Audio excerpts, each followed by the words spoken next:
Halo semua, salam sejahtera Malaysia. Selamat datang ke channel Fels Lifestyle. Tuan-tuan dan puan semua, satu lagi isu panas yang kecoh, yang menjadi kecoh di Parlimen setelah sekali lagi cubaan untuk menjatuhkan kerajaan pimpinan Datuk Seri Anwar Ibrahim dari pembangkang yang cuba menolak ataupun cuba menumbangkan sekali lagi kerajaan pimpinan Datuk Seri Anwar Ibrahim. Namun akhirnya lain pula yang terjadi. Akhirnya pembangkang pula yang dimalukan.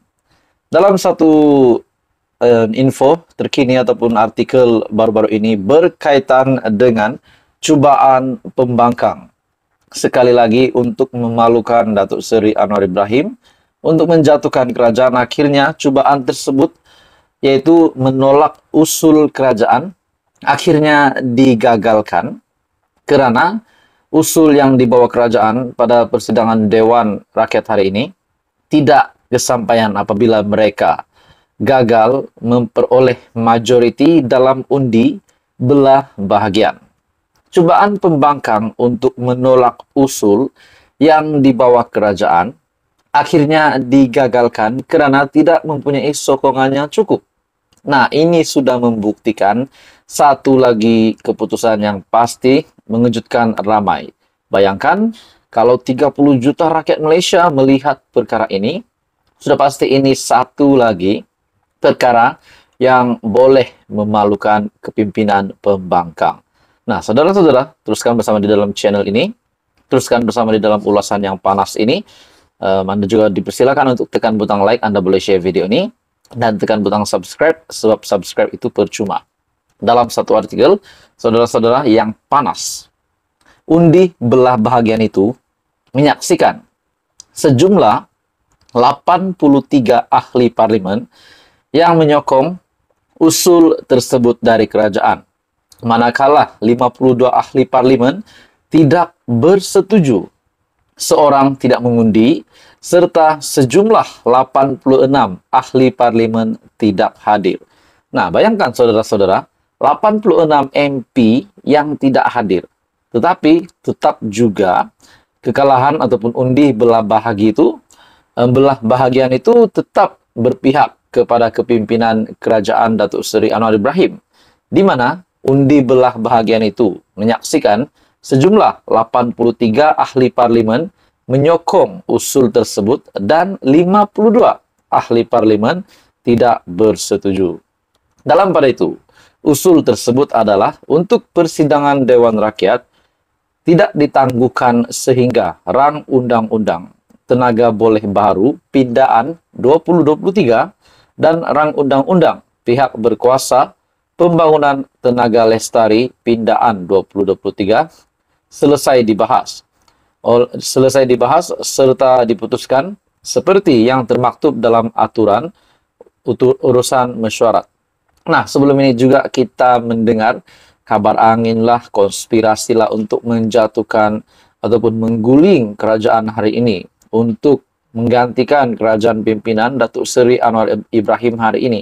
Namun, lain pula yang terjadi di Parlimen setelah usul kerajaan itu yang disokong oleh 83 MP dan 52 MP pula tidak bersetuju, manakala 86 MP yang tidak hadir dan seorang MP tidak mengundi. Ini sudah menunjukkan bahwa majoriti ataupun kerajaan pimpinan Datuk Seri Anwar Ibrahim hari ini tetap relevan dan masih berdiri teguh sebagai pemimpin, sebagai kerajaan hari ini. Ini sudah pasti.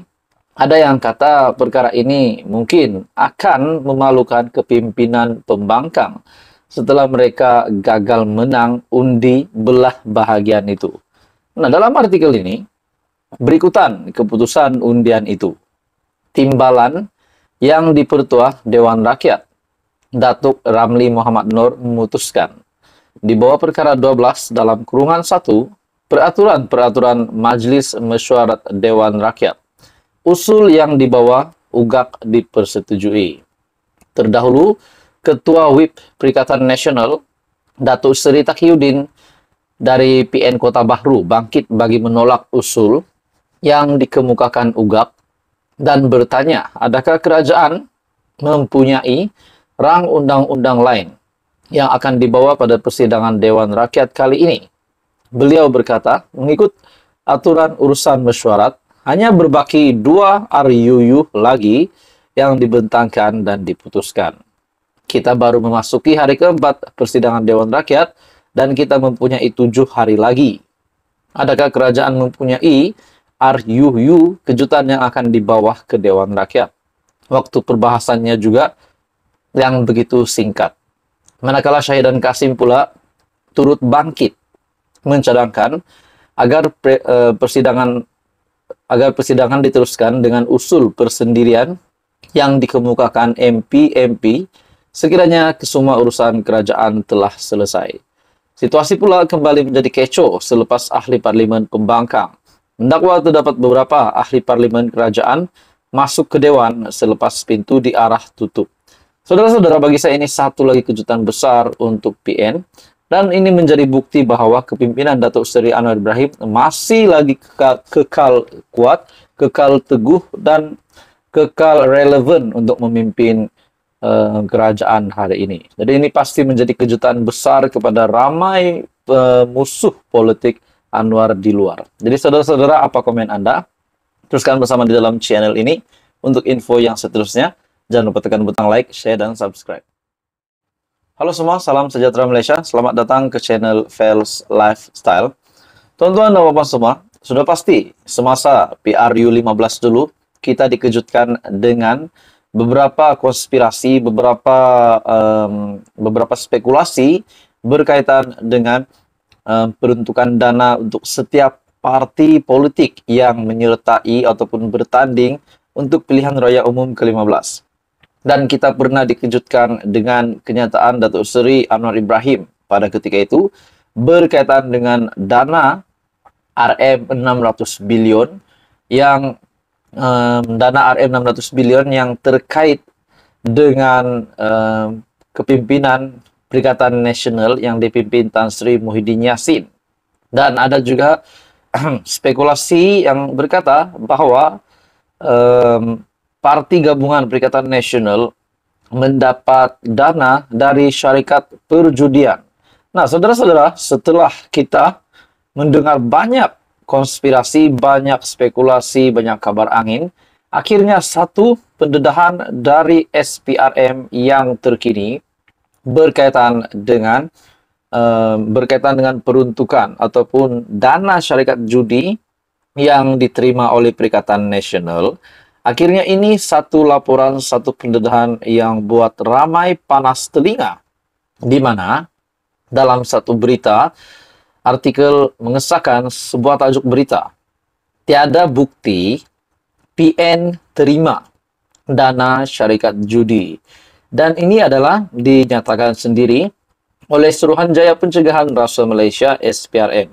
Jadi adakah ini bermakna tuduhan-tuduhan yang diterima oleh kepimpinan Perikatan Nasional, terutamanya pengerusi Perikatan Nasional sendiri, Tan Sri Muhyiddin Yassin ataupun Mahyadin, dan juga timbalan pengerusi Perikatan Nasional sebagai Presiden PAS, yaitu Tan Sri Abdul Hadi Awang, yang dikatakan menggunakan dana judi untuk kempen pilihan raya semasa PRU 15 yang dulu, berkempen menggunakan dana judi. Dan ada juga menyatakan bahwa kenapa kepimpinan PN boleh berkempen ataupun mengadakan kempen dengan begitu mewah sekali. Dan akhirnya ada yang menyebut mereka membuat kempen begitu mewah disebabkan mereka mempunyai dana yang banyak, dan dana itu kononnya dari syarikat perjudian. Hari ini pula kenyataan daripada SPRM sendiri berkaitan dengan bukti bahwa tiada bukti PN terima dana syarikat judi. Siasatan oleh SPRM tidak dapat membuktikan dakwaan bahwa PN menerima dana daripada syarikat perjudian untuk berkempen dalam PRU 15. Menteri di Jabatan Perdana Menteri Undang-Undang dan Reformasi Institusi, Datuk Seri Azalina Othman Said berkata, SPRM sudah menjalankan kajian terperinci berkaitan maklumat berkenaan. Bagaimanapun, katanya SPRM mendapati maklumat terlalu umum dan tiada pihak yang boleh mengesahkan isu ini. Justru, tiada apa-apa file siasatan dibuka ke atas isu ini. Beliau juga berkata demikian, menjawab pertanyaan Ahmad Fadli Syari, PN, yang ingin mengetahui status siasatan terhadap dakwaan parti di dalam PN yang mendapat sumbangan daripada dana judi ketika kempen PRU. Sebelum ini, Perdana Menteri Datuk Seri Anwar Ibrahim dalam sidang medianya mendedahkan kemungkinan PN memperoleh dana politik dari syarikat berkaitan perjudian bagi membiayai perbelanjaan pilihan raya. PAS juga menyifatkan mustahil untuk PN menerima dana politik dari tauke dan syarikat judi ketika parti itu tegas menutup tempat perjudian, malah pernah dituduh Taliban. Anwar berkata Kementerian Keuangan juga mendapati pelanggaran dalam pemberian kontrak berjumlah Rm600 bilion tanpa tender. Dalam laporan itu, Anwar dipetik sebagai berkata, dana pilihan raya untuk Parti Melayu dan Parti Islam datang dari syarikat perjudian. Jadi bagi saya ini satu pendedahan yang amat mengejutkan dari Datuk Seri Anwar Ibrahim semasa beliau berkata Kementerian Keuangan mendapati pelanggaran pemberian kontrak berjumlah Rm600 bilion tanpa tender, serta pendedahan dari SPRM bahwa setakat ini tiada bukti PN terima dana syarikat judi. Jadi apa komen Anda? Teruskan bersama di dalam channel ini untuk info yang seterusnya. Jangan lupa tekan butang like, share, dan subscribe.